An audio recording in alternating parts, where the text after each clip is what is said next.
Christopher, Day 18, A Mummy Army. Last night we followed the Pharaoh through a labyrinth of passageways. He didn't talk much, but kept a steady pace. The passageways went down further into the earth. As we went down, it became hotter and hotter until we were all sweating and tired. At last we came to a very large room, and to our surprise, it was filled with treasure. There were mountains of gold, jewels, and other heirlooms. "This must be ancient Egyptian treasury," Dad said in awe and walked away to investigate.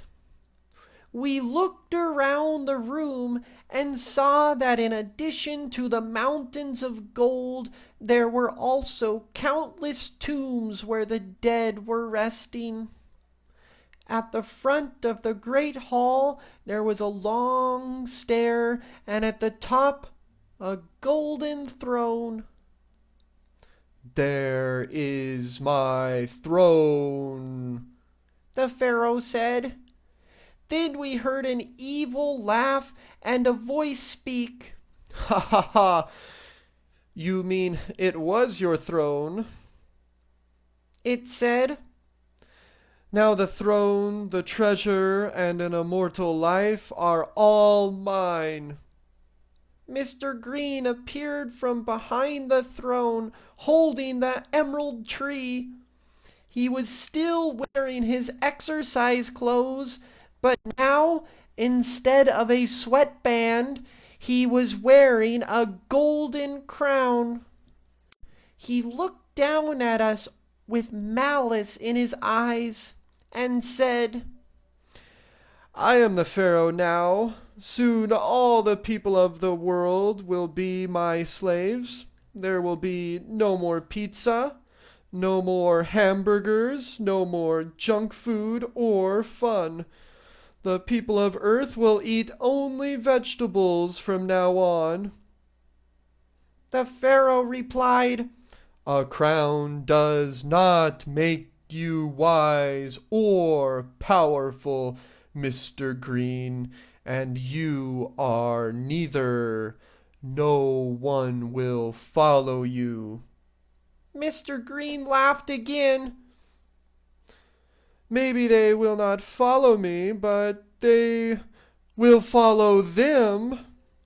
And he snapped his fingers, and the tombs opened up, and the mummies inside stood up.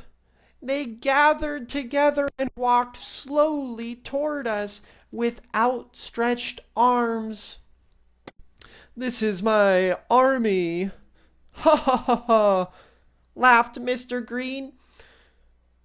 "Join me or suffer." Dad was so busy investigating the ancient treasures that he did not even see or hear the mummies. They grabbed him and took him away. Captain Whitebeard and the forgotten Pharaoh stepped forward to fight the mummies. Margaret and I stepped back, feeling very small. Whitebeard's beard grew long again and curled around the mummies and threw them across the room. Margaret and I watched the captain and the Pharaoh fight bravely. Unfortunately, there were too many mummies, and they overpowered the Pharaoh and Whitebeard. Margaret and I ran away and hid behind one of the mounds of treasure and watched. Mr. Green came down the long stairs and stood in front of his prisoners. "You have a choice. Join me or suffer. What do you choose?" He pulled a pair of scissors out of his pocket and snipped them in the air. You will not be so powerful, Captain Whitebeard, without your beard. Will you join my healthy slave army? Never! Shouted Whitebeard. Mr. Green stepped towards Whitebeard, and when he stepped away again, the captain's beard was gone. Take them away. Mr. Green snapped his fingers, and the mummies took the men away. Margaret and I were left alone. We had no food, no cell phone, no light, and no one to help us. How are we going to save my father and these other men? I said. There are so many mummies, and we are only children. Should we go and help? Margaret was brave.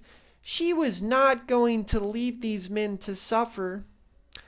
I think I know a way to save them, she said. Let's go.